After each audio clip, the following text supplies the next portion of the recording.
So welcome to our April 1st meeting. This will be a hearing board meeting. And motion that I need a motion that the LPRC board of directors does now sit as a hearing board. Moved by Jim, second by Shelley. All those in favor? That is carried. This hearing is being recorded and will be posted on our YouTube channel at a later date. And I'll now call on Nicole to read the roll call. Here. Dave Baird. Present. Robert Chambers. Present. Mikey Clemens. Yep. Present. Ed Ketchaba. Yes. Tom Shelley. Here. Deborah McKean. Here. Jim Palmer. Present. Chris Van Hasten. Here. Peter Yitma. And Doug Ryan. Here. Okay. Before we proceed here, we will need a vote from the hearing board to allow the material which was submitted past the deadline be visually presented at this hearing. I will call for a vote now. Want to move it in a second here, Mr. Chairman? Yes. Dave, move it To allow it. Oh, sorry, and Deborah, seconded that. All those in favor? That's carried. Any conflicts of interest? Seeing none. I'll now ask Nicole to read the opening remarks. We are now going to conduct a hearing under section 28 of the Conservation Authorities Act in respect to an application by LPRCA to construct a proposed redevelopment of a single family dwelling at 7 Douglas Street in October. The authority administers Ontario Regulation 4124 under section 28 of the Conservation Authorities Act, which requires the permission of the authority for development within an area regulated by the authority in order to ensure no adverse effect on control of flooding, erosion, dynamic beaches, or unstable soil, or bedrock, or to permit alteration to watercourse or interference with the wetland. The staff has reviewed this proposed work, and a copy of the staff report has been given to the applicant and forward. The applicant is invited to file material in response to the staff report. The Conservation Authorities Act, section 28(5) provides that an authority shall not refuse an application for a permit or attach conditions to a permit unless the applicant or permit has been given an opportunity to be heard by the authority. In holding this hearing, the authority board is to determine whether or not a permit is to be issued, with or without conditions. In doing so, we can consider the application in the form which is before the staff report, such evidence as may be given, and the submissions to be made on behalf of the applicant.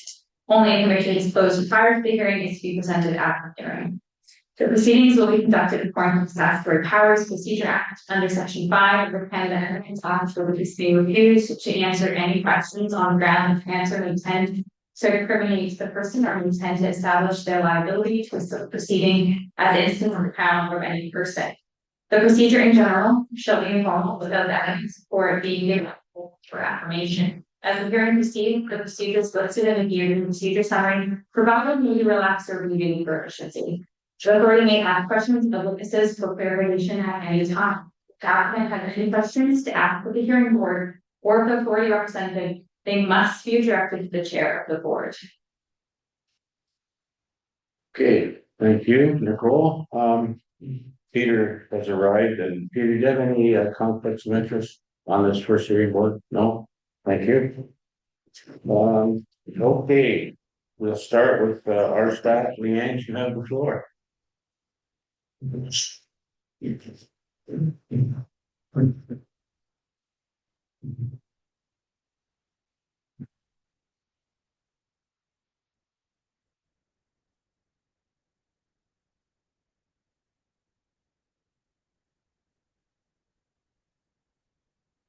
Good evening. Can everybody hear me all right? Speaker's going. Okay, so good evening. We're here tonight regarding an application made to LPRCA number 18-26 for Cindy and Steve Brookshaw. This hearing is held under Ontario Regulation 4124 Conservation Authority. Tonight I will walk through the application, site context, proposed development, policy considerations, and the staff recommendation. The application. The proposal is to redevelop the existing property. This includes demolishing the current dwellings, constructing a new residential dwelling. Staff are unable to recommend approval of this application. The subject lands are located at 7 Douglas Street and Port Dover. The photo on the right highlights the approximate boundary lines up close, and the map on the left shows the site's location within the broader area of Port Dover. It is important to note the proximity to the water features which influence flood risk at this property. We were able to find drone footage showing property. I believe these are a couple years old. Just to provide some context of what the existing structure looks like. So I do have it from multiple angles. This is the first view from the canal that's adjacent to Black Creek. So this would be kind of northwest looking southeast to the existing structure. This photo shows the current dwelling from Douglas Street. So this is the view from Douglas Street as we look onto the property. This slide shows the area of the proposed development along Black Creek, which includes the adjacent marina and other structures within the area. So the highlight, or sorry, it's okay, yes. The green arrow shows the existing property with the existing structure on it. Again, another aerial view just to kind of give you context of where in Port Dover this is and surrounding area.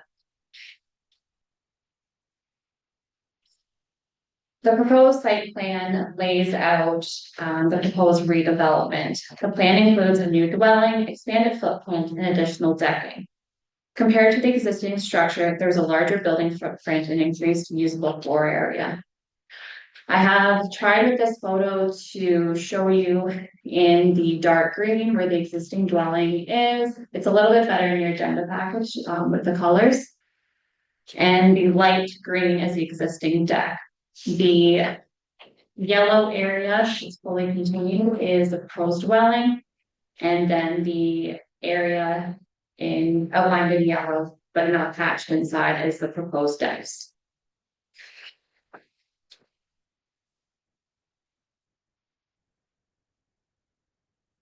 These photos show the proposed structure and the design layout of the new home. So this is the exterior views from all sides, south side, east side, north side, and west side. So you can see here, the south side would be where Douglas Street is. So you're just going to see the top 2 floors. And then as you move to the back end or the creek side, it's North Street where you can see the full 3 stories of the structure. These images are also shown on page 43 of your agenda package if you want a little bit better of a view. So the proposed structure here is the lower level, and this is on page 50 of your agenda package. The lower level shows a storage room, bedroom, elevator, and a bathroom. The main floor shows the garage, the kitchen, the foyer, great room, and the elevator. And finally, the upper level shows 2 bedrooms, an office, elevator, bathroom, and a loft. This property falls within an area regulated under Ontario Regulation 4124. This means development is subject to review due to the presence of natural hazards, including flooding, and requires permission from LPRCA in order to construct.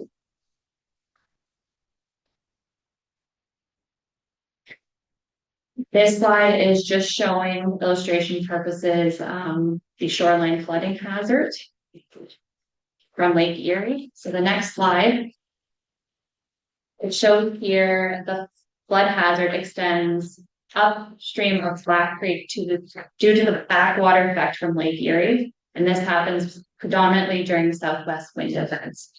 So as you can see here, the blue line, the Lake Erie flood hazard is contained within those blue lines. The property is located approximately 1.1 kilometers upstream of the mouth of Black Creek, and it places it within the area influenced by lake-based flooding conditions.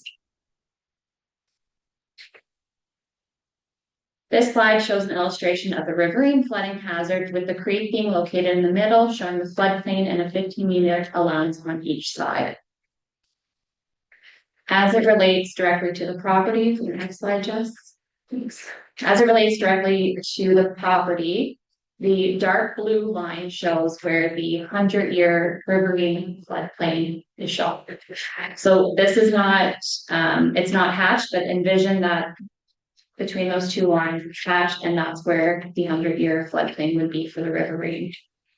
This reflects the most updated and accurate floodplain mapping for this reach of Black Creek, and it was completed for LPRCA back in 2020 by Wood Environmental and was adopted by the board of directors in August of 2020.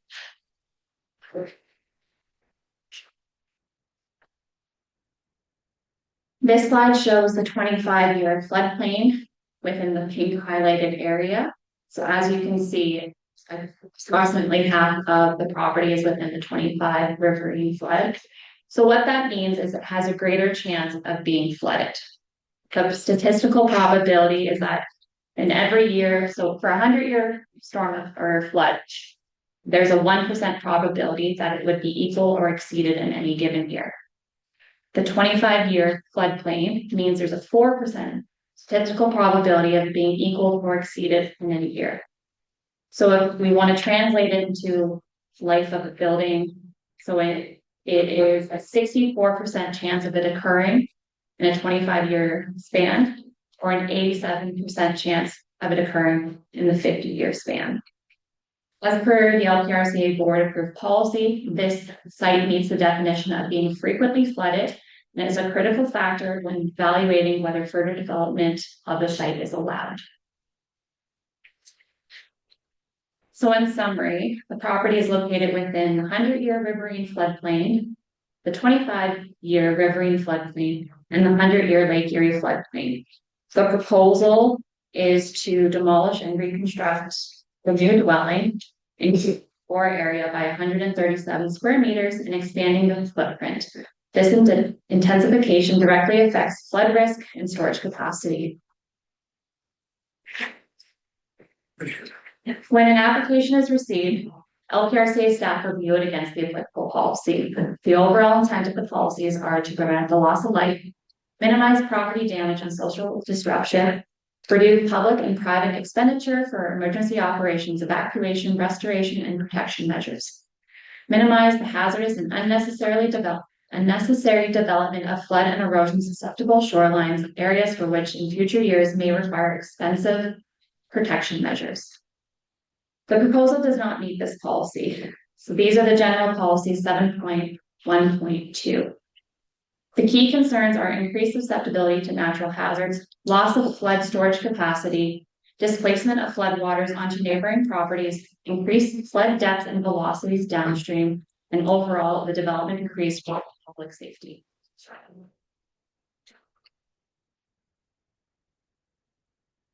As the property is subject to Lake Erie flood, this section relates to this. This proposal meets this policy because the use remains residential. No additional units are being added. The building is properly flooded. No habitable space is below the hazard levels. However, meeting this policy alone is not sufficient for approval. Policy 8.1.2 is for development activities, which includes the whole definition of development as per the Conservation Authorities Act within the riverine flood hazard. This policy, the proposal does not meet this policy. The key issue is the site is within that 25-year floodplain, meaning that it is frequently flooded. Because of this, the proposal does not meet the criteria required for further residential development. If the site were not prone to frequent flooding, additional development could be contemplated. However, given the conditions identified, it is critical to recognize that lands within the 25-year floodplain experience the highest water depths and flow velocities during storm events. These areas function as essentially flood conveyance corridors and must remain as is to safely accommodate flood flows. The implications of permitting infill on a property extend beyond the site itself. Approval of this application risks establishing a precedent for similar proposals of equal concern. Incremental encroachment into the 25-year floodplain would progressively constrict flood paths, increasing water velocities and compounding flood risk both upstream and downstream. Therefore, LPRCA staff are recommending refusal of this permit. These reasons include that they are contrary to the flood riverine hazard policies, as it can increase flood risk and potential property damage. It reduces flood storage capacity, impacting the surrounding areas. They may jeopardize public safety during flood events. In summary, the development would create unacceptable risk under the current policy. That is the end of my presentation. Thank you for your time and attention. Thank you, Leanne. Okay, next we have the applicant and the agent, I believe, Mr. Valley, you are at the podium. Thank you, Mr.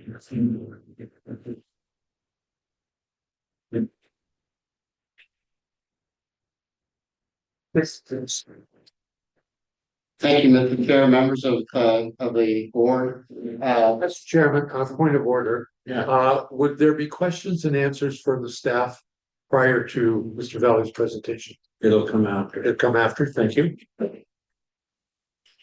I'm sorry, forgive me. Absolutely. So thank you once again for having us here today. This is our rendering of what this house at 7 Douglas Ave will, or Douglas Street will look like. Very attractive house. We're proud to be the agents for this applicant.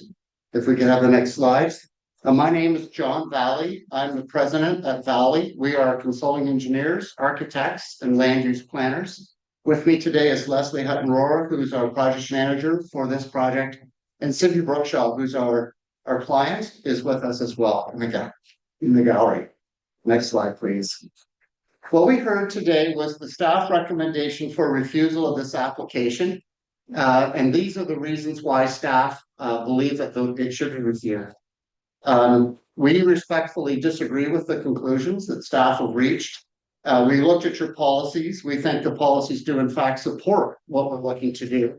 And we're going to go through these and look at the actual policies and how we interpret them so that we can find a path to approval. If we get the next slide, please. So we saw this slide up here just a few minutes ago. This said we don't meet the policy because we're filling in part of the waterway, and that would cause, displacement of flood water. It would cause all these problems and so on. But filling in a portion of the 100-year floodplain, there is actually provision in your policies to allow that to a certain extent, of course, not a lot, but there is some provisions for a reasonable amount of that infilling, which is considered insignificant and therefore approved by your policy. So if we can have the next slide. We looked at policies 813 and 814, which were highlighted by staff. Those are the reasons why these can't be supported. And both these sections contain provisions to permit an increase in the ground floor areas of up to 50% of the original home, or 50 square meters, which establishes the reasonable tolerance that I was talking to. This 50 square meters is the reasonable tolerance. Now, staff told you that the increase in floor area was well over 100 square meters. But what you have to understand is that 50 square meter policy refers to the ground floor. And we've got it highlighted at the bottom. This is right out of your policy, that the ground floor area is what is to be considered. Why we are so much over 100 square meters is because we're adding a third story to the building. So our habitable space is going up.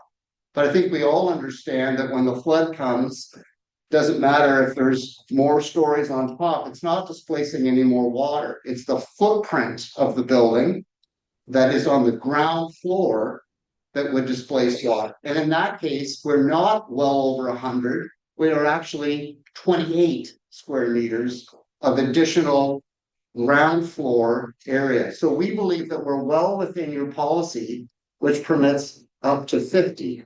We've done the calculations and looked at what we're displacing. We've looked at the cross section of the river here. It's important to notice, and in that case, what we are displacing is virtually insignificant when you consider the broad width of the river and the flood basin in this area. It's important to notice that while this is not actually on the main river, it's not actually on Black Creek or Lynn River, whichever you call it at that point. It's on this man-made back channel, which is a dead-end channel. and therefore in the large storm has very little, if any, flow to it whatsoever. So we believe that because we are at 28 square meters of ground floor area increase, not the 130 something quoted by staff, because we're at 28, that we do satisfy this policy. Can you have the next slide, please?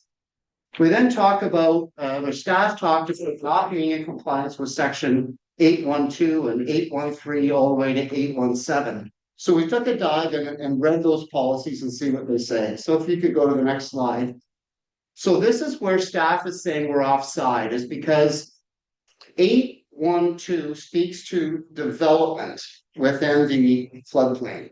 And one of the criteria there is that we cannot be subject to frequent flooding. And this is where we, and all admittedly, have a challenge, that we are in this frequently flooded area. And that is in your policy 812 for development. But we don't think that is the correct section of your policy that we should be looking at here. We should be looking at something that speaks specifically to replacement, not to development. So if you go to section 814, which is, I think, the next slide, it talks about replacement, not development. So replacement, your policy defines replacement as the removal of an existing building or structure and the construction of a new building or structure. That is exactly what we're doing. There's an existing house on the site. We want to demolish it and build a replacement dwelling. So we believe that we are development and we should be, or we are replacement and we should be considered replacement, not development. You then section 814 says replacement of residential buildings. This is what we want to do. We want to replace a residential building or structure other than those damaged may be permitted in accordance with the policies where it can be demonstrated that. So it says residential buildings may be permitted if you move the next 8 tests. So I want to go through those 8 tests and show you how we comply with those. So we have the next slide. So the first test is replacement of residential buildings may be permitted where it can be demonstrated that the building or structure to be replaced is located outside of the riverine flooding hazard. So this is what we're talking about with this frequent flooding. Or, and that's critical, or where that is not feasible, the building or structure is relocated to an area within the existing lot where the risk of flooding and property damage is reduced to the greatest extent possible. So this says you can rebuild your house on the same lot, and if you can't move it out of that flooding hazard, that's okay as long as you locate it so that the risks are minimized to the greatest extent possible. So what we've done is we've pushed the house as far away from the canal as we can to get it out as far out of that zone as we can. We've raised the flood level, the floor level rather. The current house, the floor level is below flood elevation. The new house, it will be above. So we've moved the house back, we've moved the house up to get it out of these flooding hazards. So we believe we have met this test because it is not feasible to build something on this lot that is completely out of the risk. But your policy says where it's not feasible, as long as we relocate to an area within the existing lot and we reduce the risk to the greatest extent possible. That's your policy, and we think we comply with that. Okay, next slide. The replacement of residential buildings may be permitted where it can be demonstrated that the number of dwelling units is the same. There is 1 dwelling unit there now. We're proposing 1 dwelling unit in the future. We meet this test. Next slide. Replacement may be permitted where it can be demonstrated that the new building or structure is the same size or larger to a maximum of 50%. Here we go, or 50 square meter increase.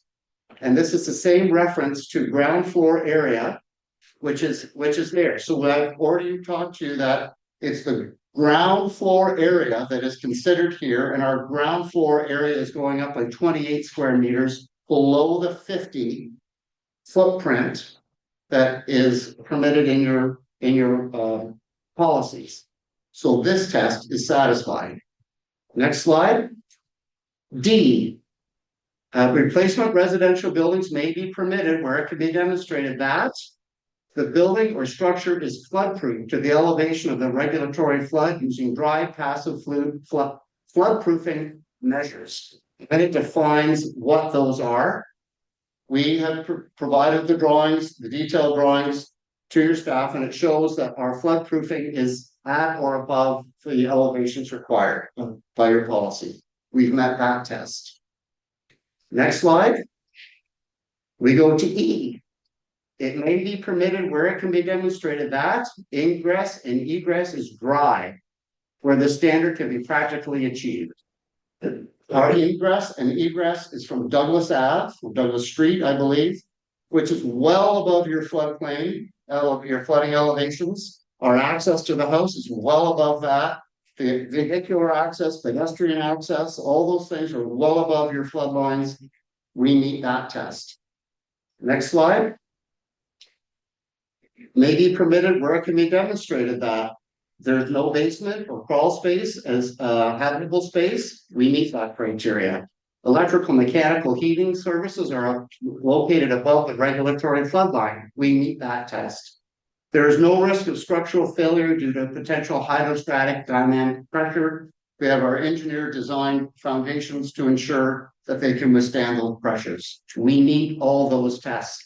We meet all 8 of the tests that are outlined in your section 814, which is for the replacement of residential building. So we believe that we meet your tests. Therefore, this application may be permitted. And the next slide, please. There's also an interesting section here that talks about, in the Conservation Authorities Act, that talks about planning approvals and planning permissions. And it says, subject to section so-and-so, the prescriptions do not apply to an activity within a municipally prescribed regulations if the activity is part of a development authorized under the Planning Act. So if you have a Planning Act approval to build what you want, it will be approved. If we can go to the next slide. This property is designated hazard lands in the Norfolk official plan, but that section has a very interesting commentary in it. It says that a reasonable compromise shall be made between the extent of the hazard and the continued use and future development of the area. So the official plan speaks to this kind of thing, where there may need to be compromise. That's the word in the policy, compromise, in order to facilitate this kind of development. If we could have the next slide, please. We've also talked with Norfolk County planning staff regarding would a zoning amendment be required to rebuild this house, and they have confirmed to us that the as of right zoning on the site permits this use. That we would not need to file for a minor variance, or we would not to file for a zoning bylaw amendment, rather, that would do this. That it is permitted as of right. Therefore, the prohibitions in the conservation authorities may not even apply here.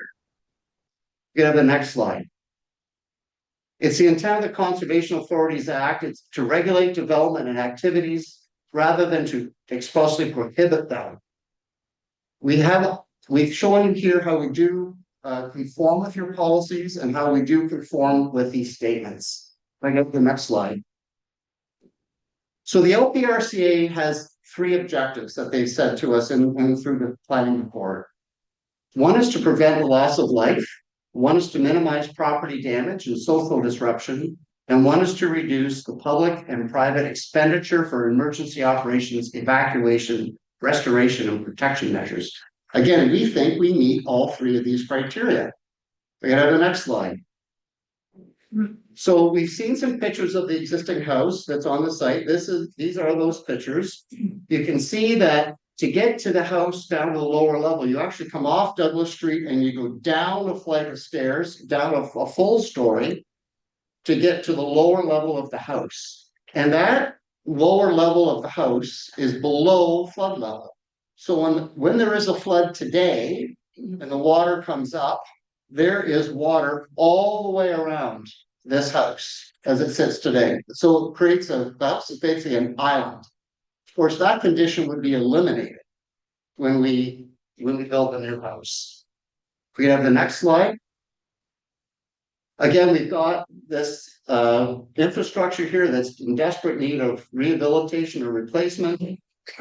Something has to be done here to make this usable and safe, and we want to simply go ahead and improve this and make that access dry and get rid of this island condition that we are plagued with the existing.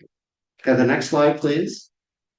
So here's what we have today. We have a two-story structure when you look at it from the canal side, where the existing floor level is below the Lake Erie surge and below the floodproofing elevations. The access to the dwelling is wet, and the house is in this island situation where you've got a home that's completely surrounded by water in the flood condition.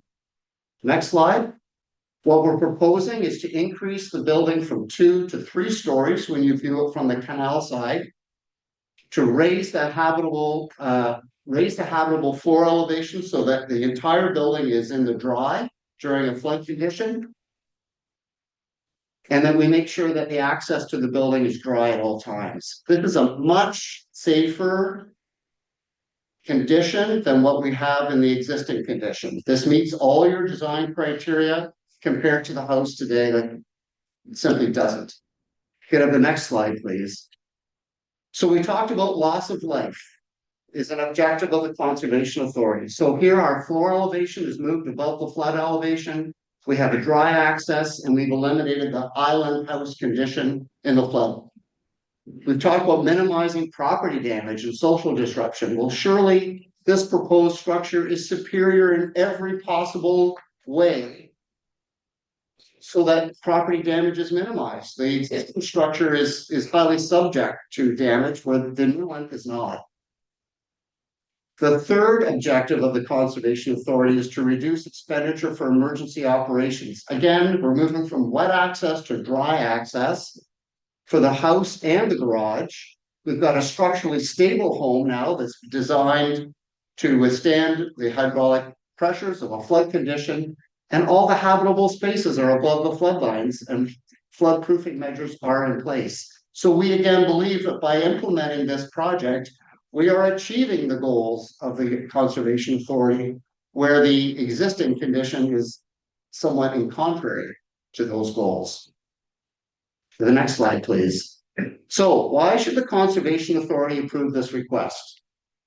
We point primarily to section 814 of your policy that specifically talk about replacing residential uses. We meet all 8 tests. It's very clear. I don't think there's any argument there. We meet all 8 tests. So that alone should be sufficient for this board to find approval. When we talk about filling and displacing of water and putting flood water onto neighboring properties, restricting flow in the river, increasing velocities, anytime there's any increase in development within that floodplain, that occurs. But at some stage, we have to say, well, that's an acceptable amount versus it's not. You have set that guideline in your policies by saying you can have 50 square meters. We're below the 50 square meters. Our ground floor habitable area is only 28.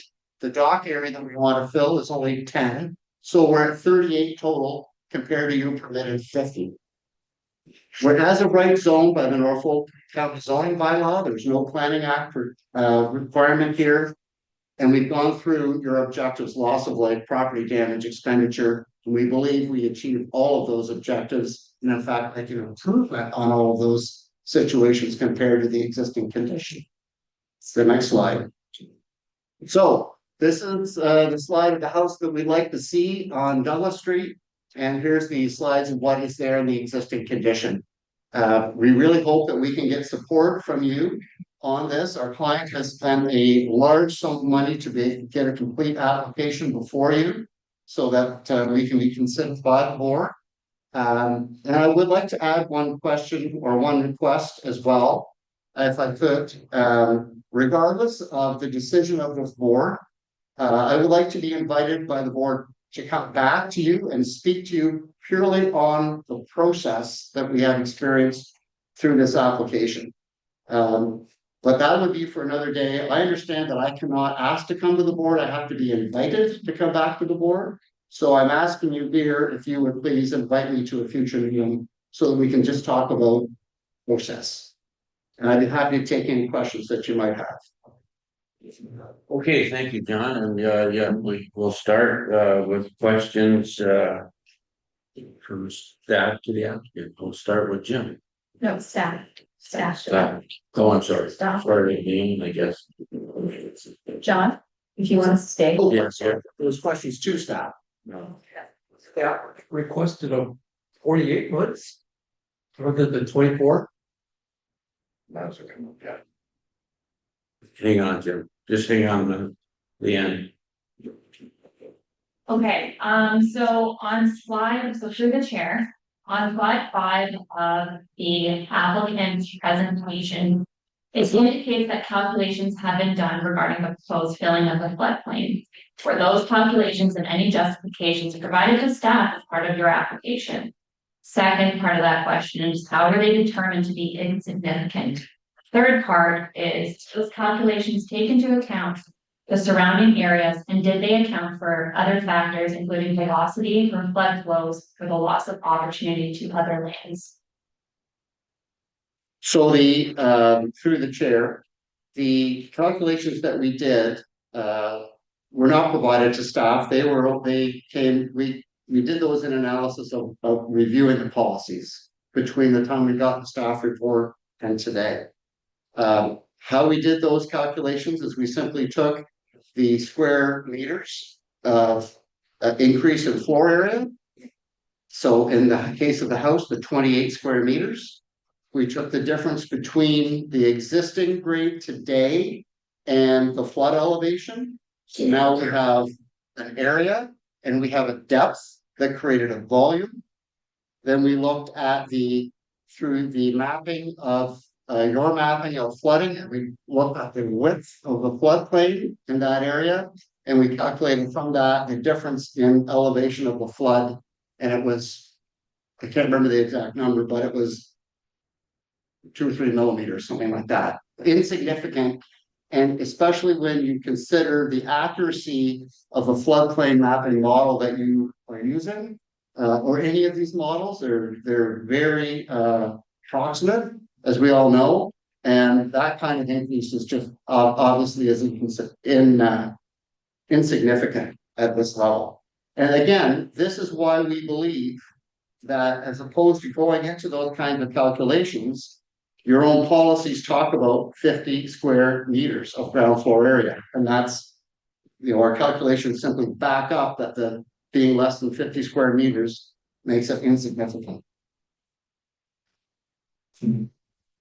Leanne, go ahead. So I have a second question as well. I guess response to first, so the calculations were not provided to staff to review. And they did not take into account velocity or the loss of opportunity to other lands, is that correct? We did not consider anything with velocity. We were simply talking about the displacement of flood onto adjacent properties. Mm-hmm. You have to keep in mind again, this is not on the main channel. This is on the back channel located behind the Port Dover Yacht Club. It's a dead end channel. This does not have direct access out to the mouth of the river. There are numerous large buildings between this site and the main river, which would prevent flow going back and forth. So I just sort of common sense tells me that along this back channel, it's not a high velocity area. If you were out in the main channel on the front side of the Port Dover Yacht Club, where the Black Creek and the Lynn River merge, yes, you would have very high velocities there, just downstream of the Meisner Dam. But because you're on the back channel here, On a dead end back channel, I don't think velocity is a prime concern like it would be on the main channel. On slide 15, you quote a section of the Conservation Authorities Act, and on slide 17, you state that prohibitions in the Conservation Authority Act do not apply. You did explain, one of my questions was how did you come to this determination? And that's simply because when I look at that section of the Conservation Authorities Act, there is a section after it that is subsection 4.2 that requires to have enabling legislation to allow for that section that was quoted to be in effect. So based on the information that I have in my research that I was able to do today after receiving this presentation last night, there is no enabling legislation that allows for section 28.4.1 to be in effect. And that is what I was able to determine. So I was curious if you know other information that I do not with respect to planning act applications in municipality of Norfolk County. I'm referencing exactly what was on our slide through the chair, referencing exactly what's on the slide. Where it says the prohibitions in section 1 do not apply to an activity within a municipality described by the regulations if the activity is part of a development authorized under the Planning Act. That seems fairly clear. I suppose, as opposed to debating whether the Conservation Authorities Act applies or doesn't apply, what we're trying to come to you is that we do meet your policies and that this site is already zoned for this. We don't need to go and get any approvals from Norfolk County Planning Department to do this. We have that in writing from the planning department. And that's why we're trying to have our emphasis. So whether the Conservation Authorities Act applies or not, we meet your policies. Okay, Leanne? If the chair would grant me a little bit of leniency, I don't have a question, but I would like to reiterate a statement. I'm only allowed to ask questions, so I'm asking for a little Kelly. Go ahead. So I think the first part that was quoted there, it says subject to subsection 4.2, the prohibitions in subsection 1 do not apply. I agree. Well, what's being missed is that subject to subsection 4.2, which is talking about the enabling legislation that has to be in place in order to allow for development that is approved under the Planning Act to not require permission from the Conservation Authority. So that is how I have interpreted, and that is what has been interpreted across CAs, because my understanding is there's no regulation that has been put out to enable that first section across Ontario. That's all my questions and comments. Okay, Mr. Valley, do you have any questions for staff? No, we don't. We think that we pointed out that section 814 that talks about residential replacement is very clear that this can be approved and should be. Okay, we'll now open it up for the board to ask questions of either the applicant or staff. We'll start with Jim. Through the chair, you've asked for 48 months to complete rather than the 24. Is there a reason?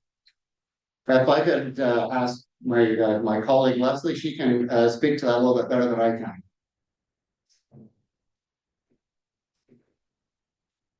Through the chair, there was a bit of a delay in terms of getting off the ground with this application. There was a considerable amount of time spent trying to work with staff and to submit an application. We initially sought to come to the board before doing a lot of the work that was done in support of this application, which was quite costly. We had to do a slope stability assessment and so on. So given the time that expired, we did ask for that extension just to allow the proponent some additional time to construct.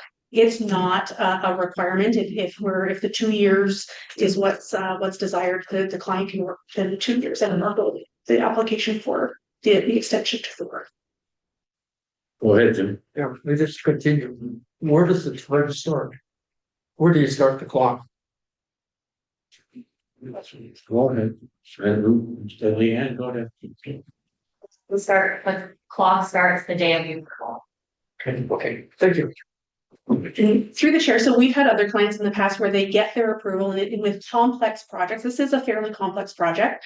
We are putting fairly extensive foundations in and proposing some fairly extensive construction. So the approval, and correct me if I'm wrong, Leanne, the approval starts the day of the approval and the construction has to be completed within that window. So that was the concern and that was the impetus behind asking, but if it's going to cause a problem, it's not a deal breaker for us by any means. Okay. Mike? If Mr. Chair, Leanne, you mentioned this precedence in your presentation. Do you know of any other property where something similar like this development has happened in that particular area of Seven Douglas? Through the chair, there has been one that has come to the hearing board. They were filling in a small, tiny little portion of 100-year floodplain. But the structure itself was out. There are a number of other people who are specifically down on River Drive. So if you are looking Douglas Street, kind of out towards the creek, there's another street there, quite a different. And we do regularly get inquiries regarding what people can do with those properties. Do you know of any developments similar to this that have taken place? Where this house has been mentioned, it's an island, there's basically water all. So through the chair, the situation would be unique in our watershed. We have a few communities that are within the river range floodplain. So we have Vietnam, parts of Jarvis, parts of Simcoe, parts of Fort Dover. But when it comes to this specific case, we have not had anything that has been brought forward to a hearing, at least in the last 10 years that I've been. Thank you. And Mr. Bell, if I can, Mr. Chair, Yeah. Well, is in your position as an engineer, do you actually stamp the drawings for this particular build? Yes, we do. I believe the drawings that are contained in your agenda package from our firm contain our engineer stamp on them. Thank you. any other questions? Robert? Thank you, Mr. Chairman, and through you first to the presenters. I'm just trying to clarify in terms of process. The deck of slides that we allowed as a board to be presented, it was received and it was presented to our staff when? We sent it yesterday, so it was sent Tuesday. We weren't aware that it wasn't communicated to us that there was a time frame to submit our response. But our normal policy allows 2 weeks. And it's supposed to submit this 2 weeks prior to allow the staff to basically vet it and perhaps a comment to the board upon that. Yeah. So you feel that it's fair for the staff to receive this last night, 12 hours before the presentation scene? So our apologies to staff and to the board. We were not aware of that time limit. For example, when we present to Norfolk County, we can provide documents to them the day before, 2 days before. And we assumed incorrectly, we don't know what happens when you assume, but we assumed incorrectly that we were under similar rules here. So apologies for that. So you do acknowledge that it was received late and you were apologetic for that, but you did not split it under the proper time frames. We acknowledge that, yes. If I might, Mr. Chairman, through you to the staff, Leanne, do you feel that you would require additional time to examine the document that was received 12 hours ago to make a proper recommendation to the board? And proper, it is maybe an ambiguous term, but I'll say a fair in terms of policy, in terms of the regulations regarding the policies settled for hearings such as this.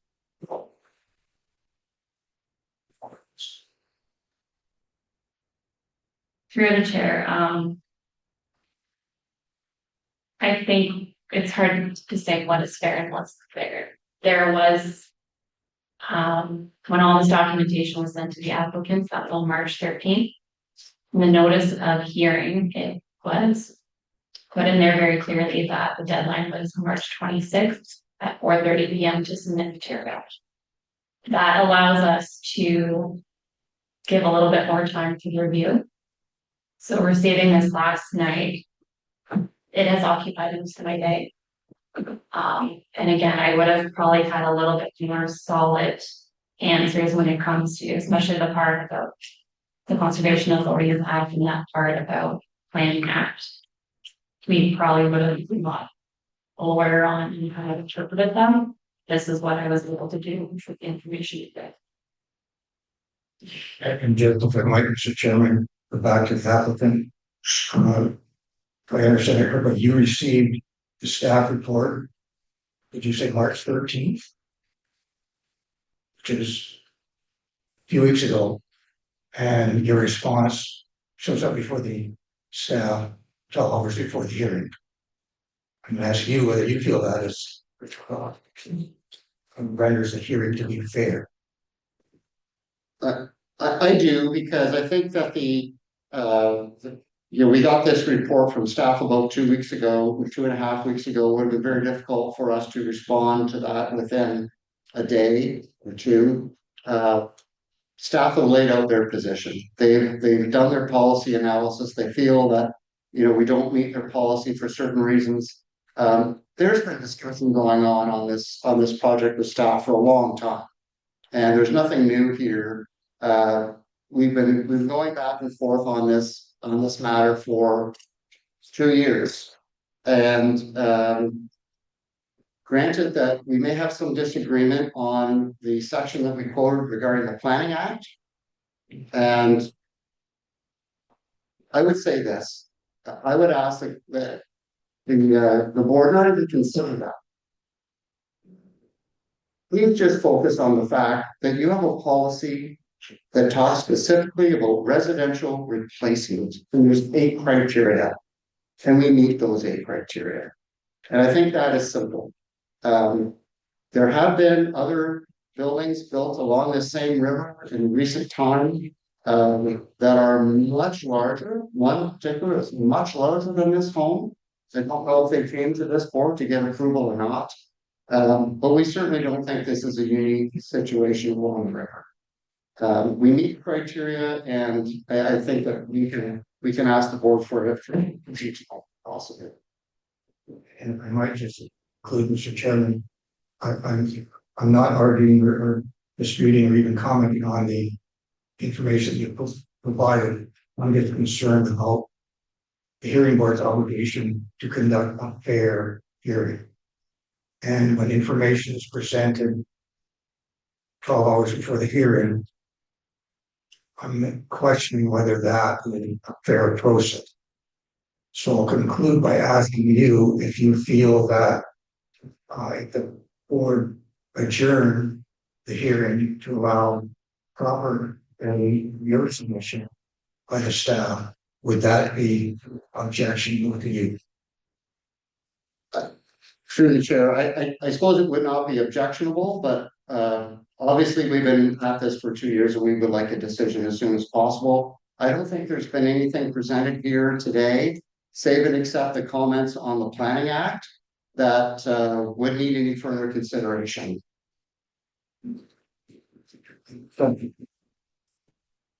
Any other question? Tom?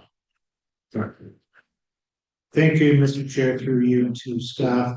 Dan, do we have any data on the number of flooding occurrences that have occurred in this particular floodplain? Through the chair, in the last number of years, every flood event, we try our best to document.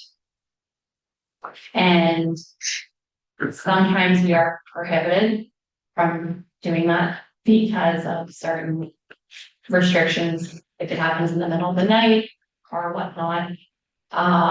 But we do have information about events that have occurred within this area.